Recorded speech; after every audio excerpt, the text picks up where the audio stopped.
بسم الله الرحمن الرحيم الحمد لله رب العالمين وصلى الله وسلم على عبده ورسوله نبينا محمد وعلى آله وصحبه ومن تبعهم بإحسان إلى يوم الدين وسلم تسليما كثيرا مزيدا وبعد السلام عليكم ورحمة الله وبركاته. Toute la louange appartient à Allah, Seigneur des mondes, Maître de l'univers, l'unique sans associé à lui. Le seul digne d'être adoré, que la paix, le salut et les bénédictions soient sur le noble des messagers, notre prophète Mohammed, sur sa famille et ses compagnons, de même pour tous les prédécesseurs pieux, et nous autres croyants qui mèneront le chemin de la droiture jusqu'à la fin des temps, ensuite à croire. Par la grâce d'Allah et sa volonté, on se retrouve dans l'enseignement de ce document Al-Manzoumatul Bayqouniya, l'explication des vers de ces documents dans le domaine des hadiths. Aujourd'hui, nous sommes à notre 21e séance assise dans l'enseignement de ces documents Al-Manzoumatul Bayqouniya. Avant d'entrer dans le but directement, nous allons un peu relire du début jusqu'à là où on s'est arrêté. L'auteur nous dit rahimahullah, bismillahir rahmanir rahim, abda'u bilhamdi musalliyan ala muhammadin khayri nabiyyin ursila wa dhi min aqsami al-hadith idda wa kullu wahidin ata wa hadda awwaluha as-sahih wa huwa mattasal isnaduhu wa lam yushadda aw yu'al يرويه عدل ضابط عن مثله معتمد في ضبطه ونقله والحسن المعروف طرقا وغدت رجاله لا كالصحيح اشتهرت وكل ما عن رتبة الحسن قصر فهو الضعيف وهو أقساما كثر وما أضيف للنبي المرفوع وما لتابع هو المقطوع والمسند المتصل الإسناد من راويه حتى المصطفى ولم يبن وما بسمع كل راو يتصل إسناده للمصطفى فالمتصل مسلسل قل ما على وصف أتى مثل أما والله أنباني الفتى كذاك قد حدثنيه قائما أو بعد أن حدثني تبسما عزيز مروي اثنين أو ثلاثة مشهور مروي فوق ما ثلاثة معنعن كعن سعيد عن كرم ومبهم ما فيه راوي لم يسم وكل ما قلت رجاله على وضده ذاك الذي قد نزل وما أضفته إلى الأصحاب من قول وفيل فهو موقوف زك ومرسل منه الصحابي سقط وقل غريب ما روى راو فقط وكل ما لم يتصل بحال إسناده منقطع الأوصال والمعدل الساقط منه اثنان وما أتى مدلسا نوعان. Donc nous sommes jusqu'au niveau du 18e vers, sa moitié, la première partie du vers. والمعدل الساقط منه اثنان, on s'est arrêté au niveau de Al-Mu'dal. Aujourd'hui nous allons prendre 20e sorte des hadiths ou 20e définition parmi les termes utilisés dans le domaine des hadiths, la définition de al-hadith al-mudallas, al-hadith al-mudallas, bil-fatha al-mudallas, wal-fa'il al-mudallis, wal-fi'l minhu tadlis. Donc au niveau du 20e sorte des hadiths comme définition des termes, al-hadith al-mudallas. Et l'auteur ici dans les vers, il nous dit وما أتى مدلسا نوعان الأول الإسقاط للشيخ وأن ينقل عمن فوقه بعن وأن والثاني لا يسقطه لكن يصف أوصافه بما به لا ينعرف. Donc au niveau de ces vers, l'auteur a évoqué cette catégorie du hadith qu'on appelle al-hadith al-mudallas, al-hadith al-mudallas. Le mot tadlis, al-mudallas, tadlis, ça a pour provenance ou bien dans ses dérivés, on ressent le sens des zulma, l'obscurité. Donc quand quelque chose est obscur, on dit que fihi tadlis. Justement, ici, le tadlis est au niveau du sanad, parce qu'il y a quelque chose obscur qu'on ne voit pas.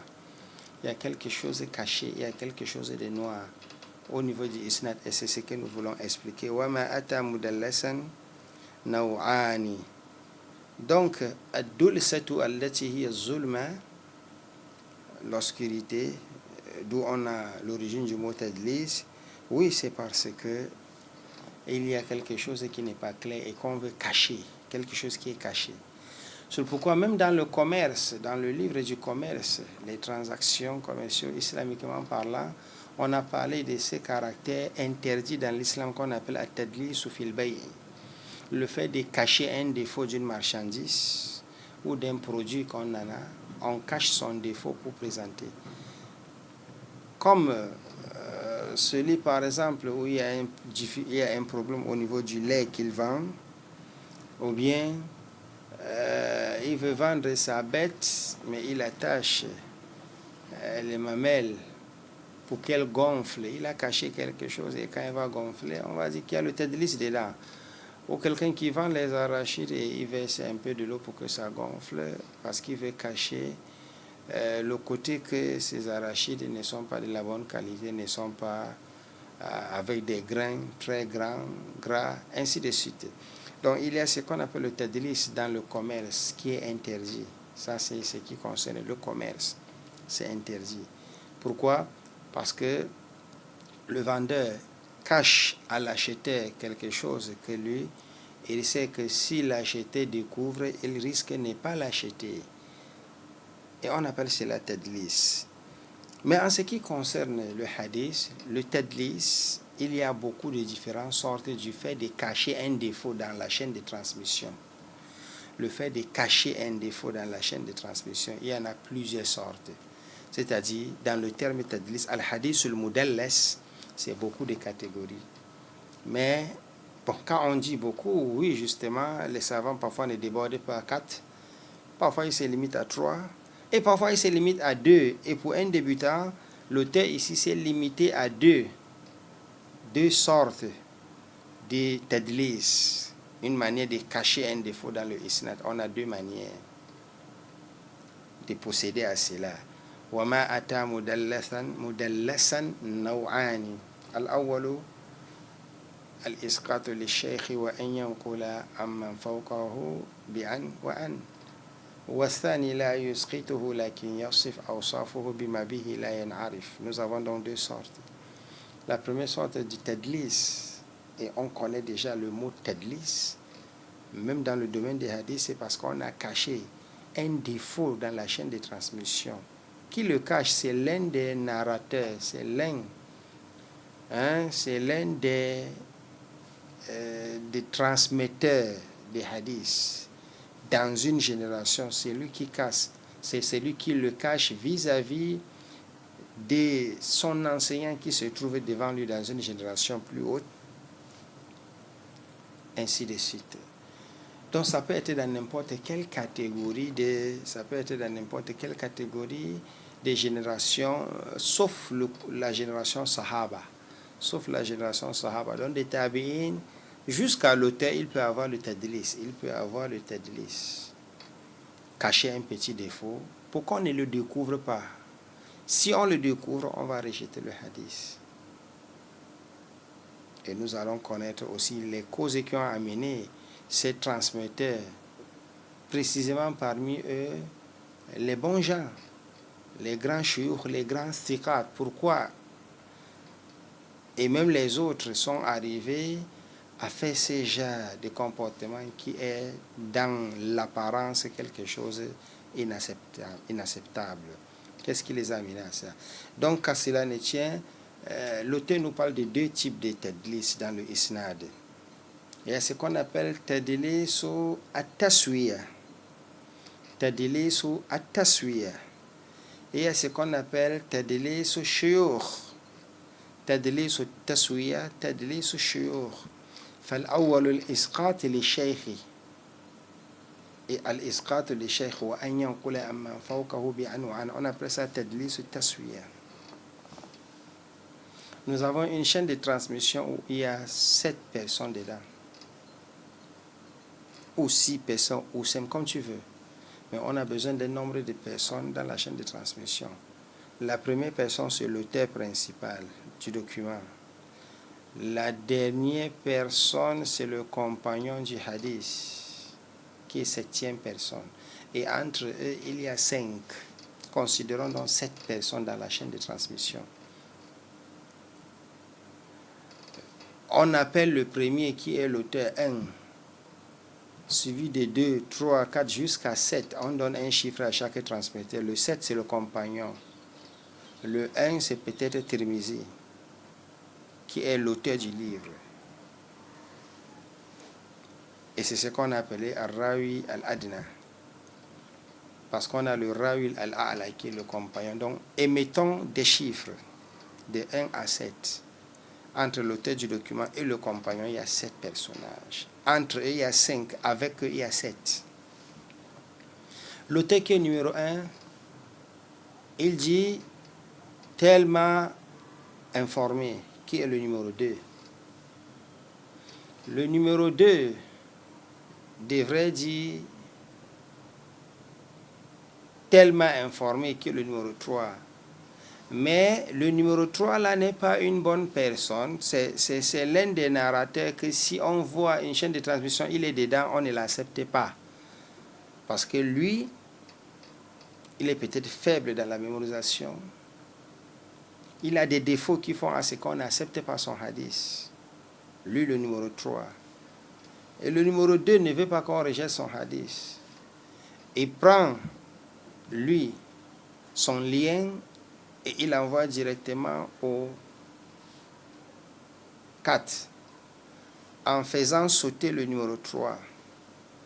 Mais généralement, regardez la différence entre ce qu'on a eu à évoquer au préalable lorsqu'on parlait de Munqat et Modal.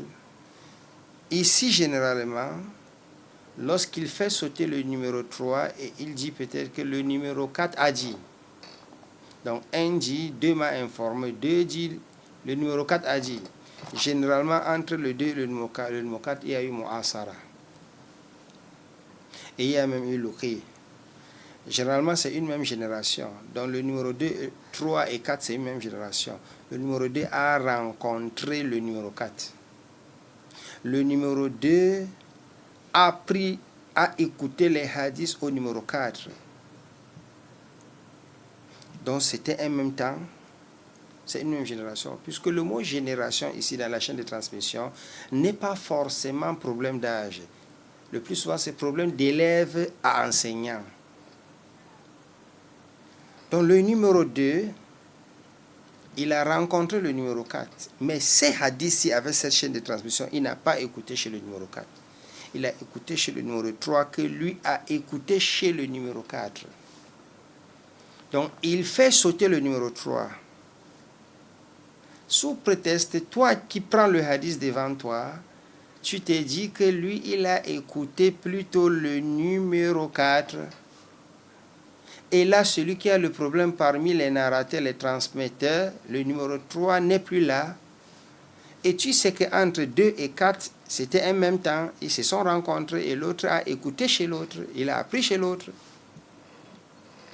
Mais hélas, il y a problème ici. Le problème qui se passe ici, c'est cet tadlis-là. Le 2 est en train de cacher un petit défaut.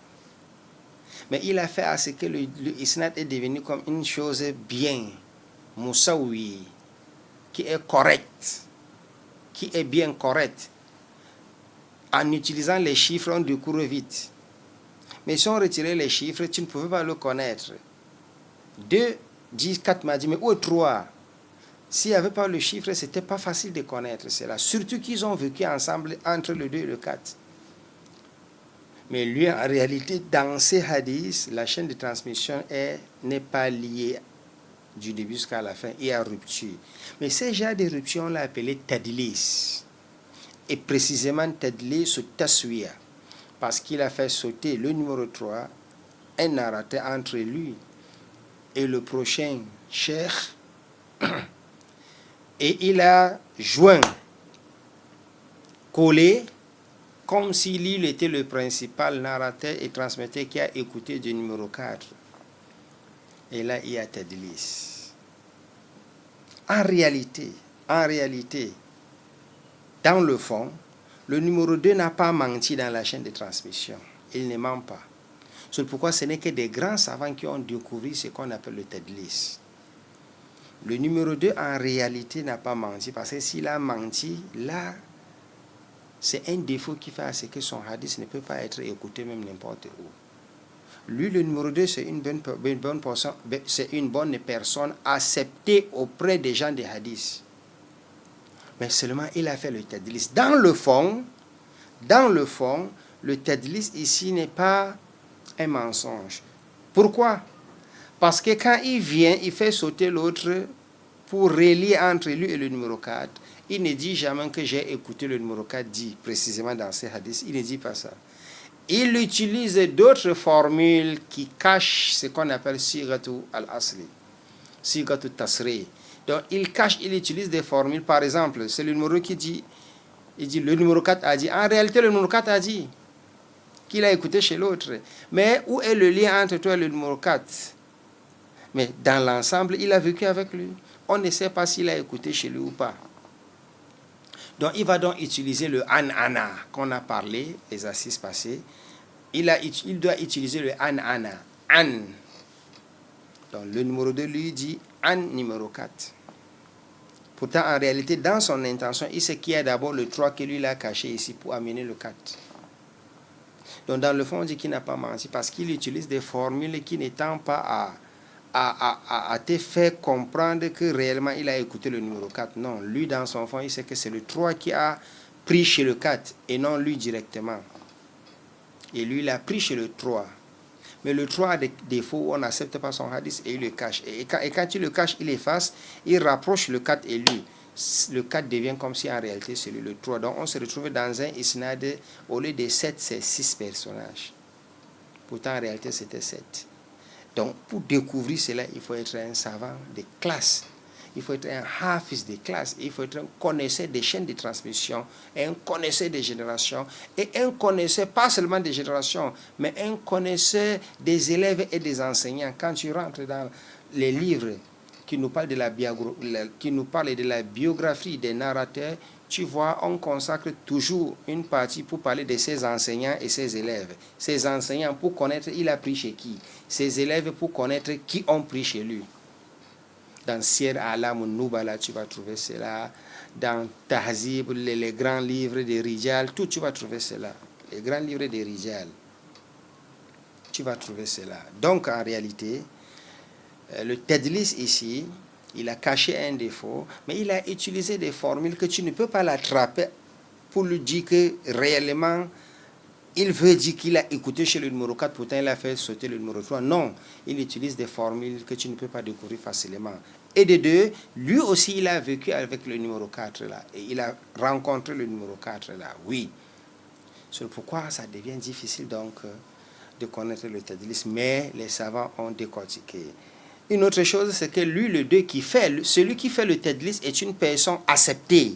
Si ce n'était pas une personne acceptée, on aurait pu parler du tadlis dès le début.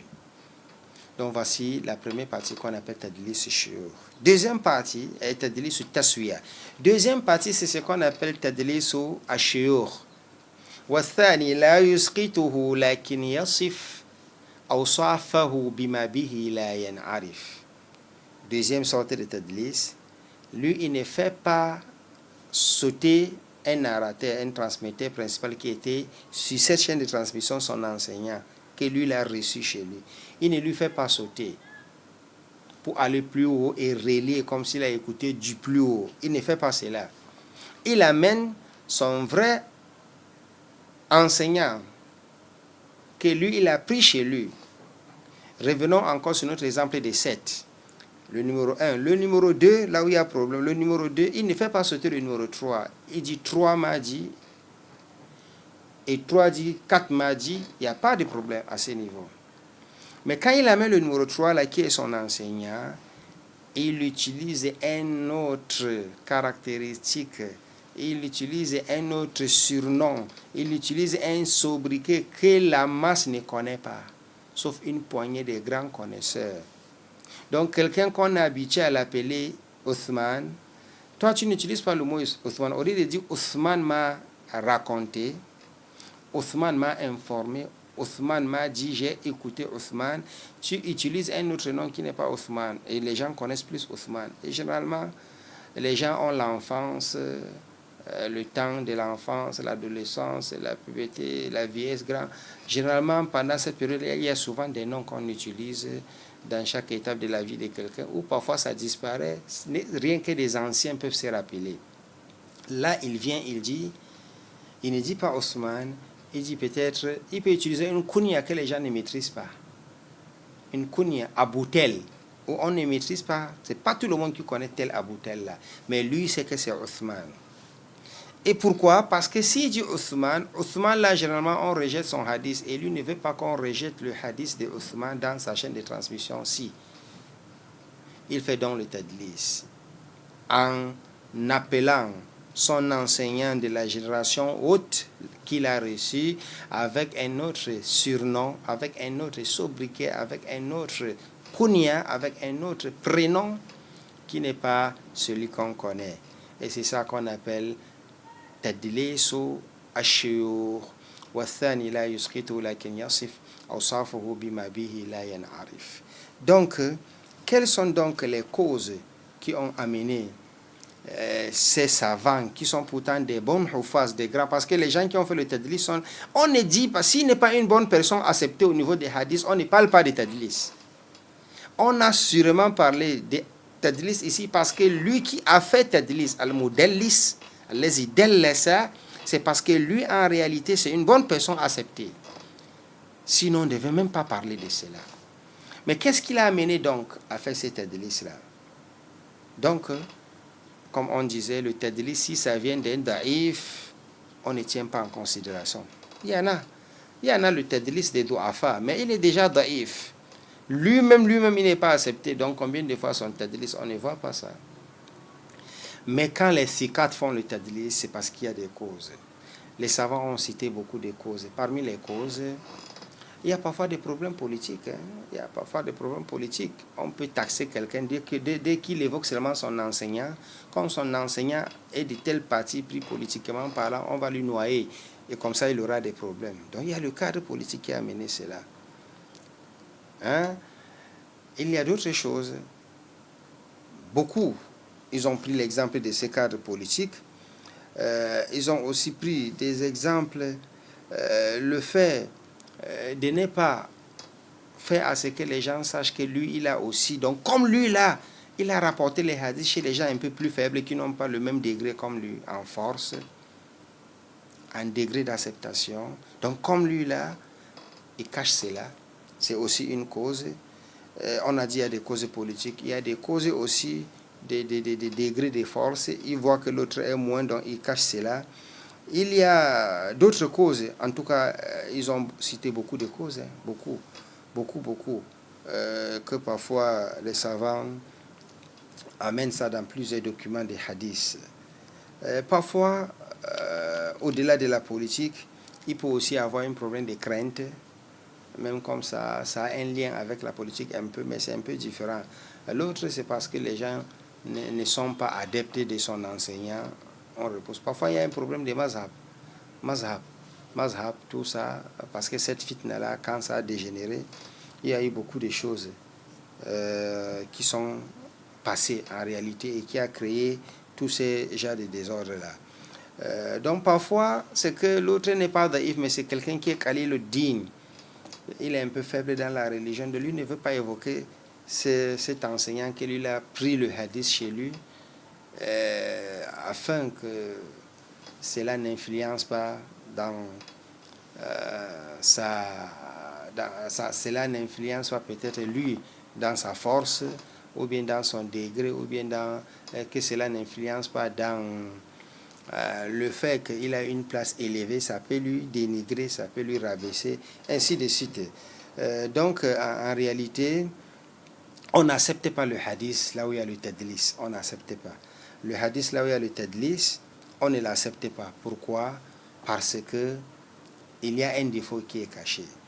Mais parfois, on peut l'accepter si il y a eu une recherche à ce niveau et on a découvert que cette personne-là, même comme il a fait le tadlis, mais il y a beaucoup de voix qui confirment cela, et que la cause de ces tadlis n'est pas quelque chose de très grand. Peut-être, par exemple, celui qui fait pour un problème de crainte, un problème politique, qui ne veut pas évoquer peut-être son enseignant pour qu'on refuse de l'écouter, puisque son enseignant a une position avec les leaders, avec l'autorité et autres.